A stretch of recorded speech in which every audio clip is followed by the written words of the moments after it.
Liburan tak berkesan. Setelah mengantongi izin dari bundanya, Sabtu pagi Kanza, Kimi dan Desta bertolak ke Bandung. Desta tampak santai dengan celana jeans dan kaos putih, tak lupa kacamata hitam bertengger di hidung mancungnya.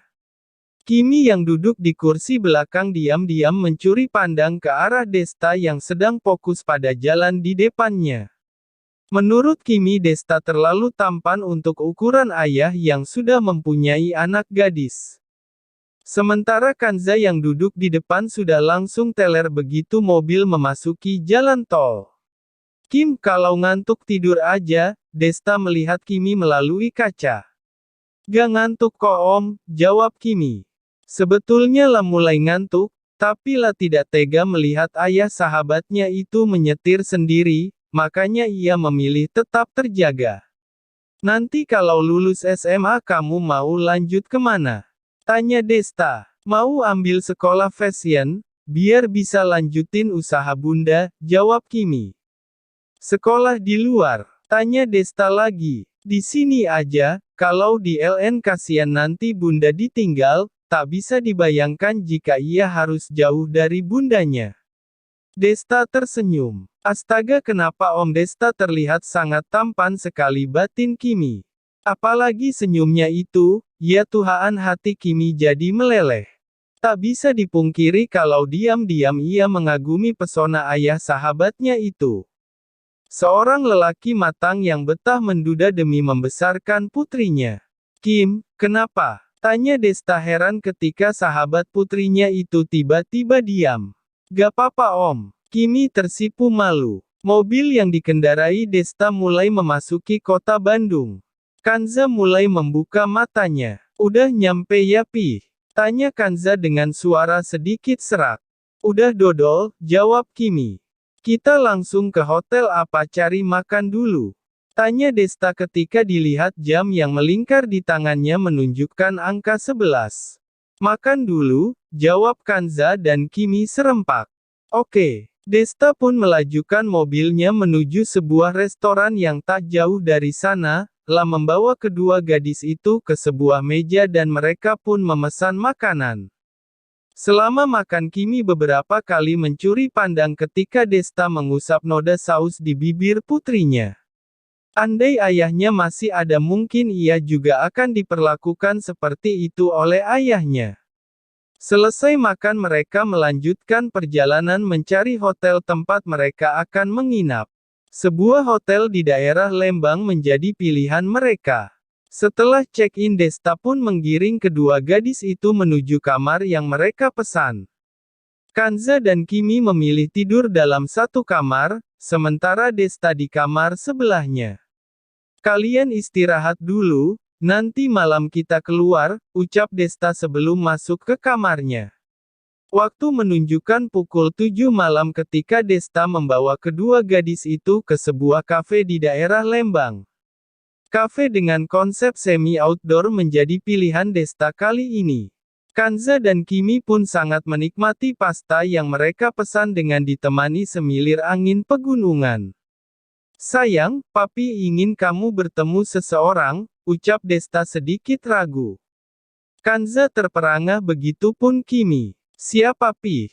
Tanya Kanza penasaran. Sebentar lagi datang, jawab Desta. Tak selang 10 menit datang seorang wanita berparas cantik menghampiri mereka. Desta menyambut wanita itu dengan sebuah ciuman di pipinya. Kanza dan Kimi melongo kaget. Hai, kamu Kanza ya?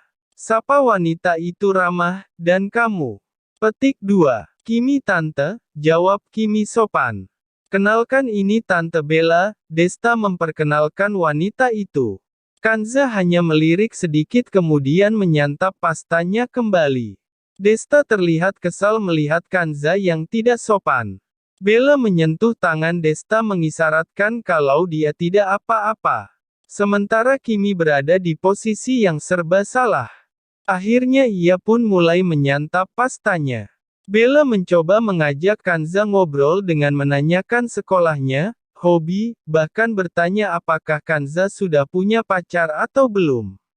Kanza selalu menjawab dengan malas, membuat Desta semakin geram. Bella memberi isyarat agar Desta tidak terbawa emosi menghadapi tingkah putrinya. Sebagai wanita dewasa tentu ia mengerti perasaan Kanza yang cemburu melihat ayahnya dekat dengan wanita lain. Suasana yang tidak nyaman pun berakhir ketika Desta mengajak kedua gadis itu kembali ke hotel. Bella pulang sendiri dengan mobilnya. Papi sangat kecewa sama kamu, akhirnya Desta mengeluarkan kekesalannya yang dari tadi ia tahan. Papi tidak pernah mengajari kamu tidak sopan kepada orang lain, apalagi kepada orang yang lebih tua, lanjutnya. Sementara matanya fokus pada jalan di depannya. Kanza hanya menunduk, memandang wajah papinya saja ia tak berani.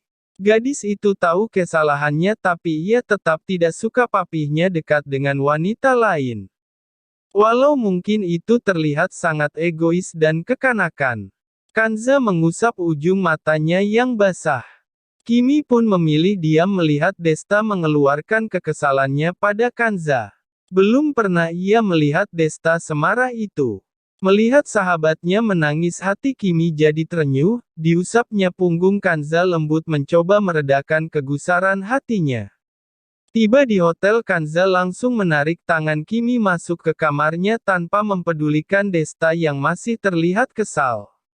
Desta menarik nafas kasar dan mengacak rambutnya, tidak menyangka akan mendapatkan reaksi seperti itu dari Kanza. Padahal ia belum sempat mengutarakan niatnya untuk menjadikan Bella sebagai ibu sambung bagi putrinya. Sepertinya jalan untuk mengakhiri status dudanya akan sedikit terjal. Sementara Kanza menangis sejadi-jadinya di pelukan sahabatnya. Saat ini Kimi tidak menceramahi Kanza karena khawatir gadis itu akan semakin terluka. Gue gak rela papi nikah lagi hik-hik, ucap Kanza terisak. Kan tadi papi lu gak bilang mau nikah lagi, dia cuma ngenalin temennya. Iya, tapi gue bisa nebak ujungnya, emang lu gak nangkep kalau mereka ada hubungan.